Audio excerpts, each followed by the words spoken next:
Also joining me from Beijing is current affairs commentator Einar Tangen. So Einar, the death toll continues to rise. Hong Kong reported its first death.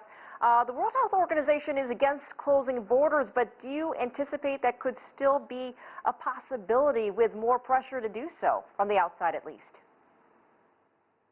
Well, I don't think the WHO is going to change their position. However, there's a lot of political issues involved in each country as they kind of struggle to craft a public response. As was said earlier, the main issue, the main threat here is this hysteria which is gripping a lot of people. There's so many rumors, so much false information that's being spread that people are becoming increasingly fearful. And unfortunately, this will probably continue until these cases are brought under control, which people are anticipating, from what I hear from the scientists, somewhere in the second or third week of February. Einar, I want to get your take on what you've experienced yourself, the mood there in Beijing. You are obviously walking around, you're not wearing a mask. Give us a little bit of a taste, because I got to ask every day how people are doing there. Okay, Elaine, I'm in the studio right now, so I'm not wearing a mask as I'm talking to you, but when I leave the studio, I will put a mask on. And it's not that I'm concerned about getting the coronavirus. The issue is I don't want to contract it and spread it to others. And so what you have here is, I get so many messages each day from friends, colleagues who say, listen, just be careful, stay at home when you can, and I send out the same messages. In essence, China is hunkering down. They have been through adversity before, and they continue to do it. I mean, it's very quiet. The streets are extremely deserted. Only essential people are going out. There's no problem with food. People are actually kind of coming together, trying to support not only the people around them, but their country, which they feel is under attack unfairly. They think that the Chinese government has done a tremendous job. There are always some detractors, but as a whole, the vast majority think that the Chinese government is doing what they need to do and, unfortunately, being punished for it. So then what do you make of President Xi Jinping's recent comments with that special government meeting?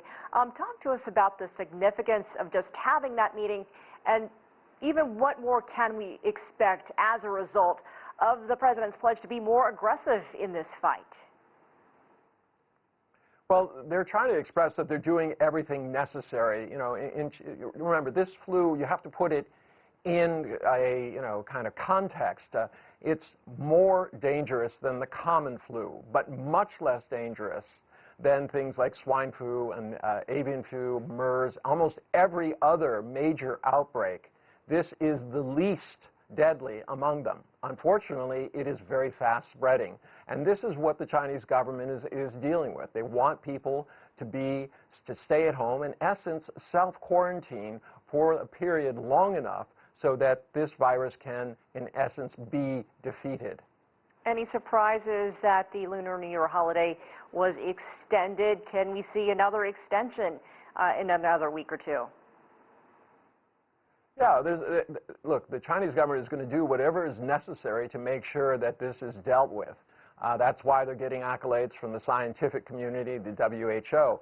But, the problem is a lot in the international press, political pressures, misinformation are driving people to panic.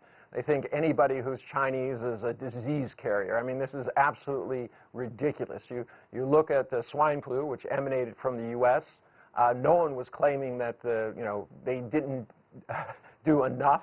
Actually, at that time, when that was a disease which had almost 40% mortality, the only thing they were asking people to do was to say whether they'd been near a farm, what country they'd been in, had they been out in the fields, this type of thing. Basically, prescribing what they had done and then acting on that alone. In most cases, they were not quarantining. All they were asking is people to stay, to self-quarantine while the period of time passed. Einar, thanks for coming out and making some time to talk to us today. We appreciate it. Stay safe, and we'll see you again soon.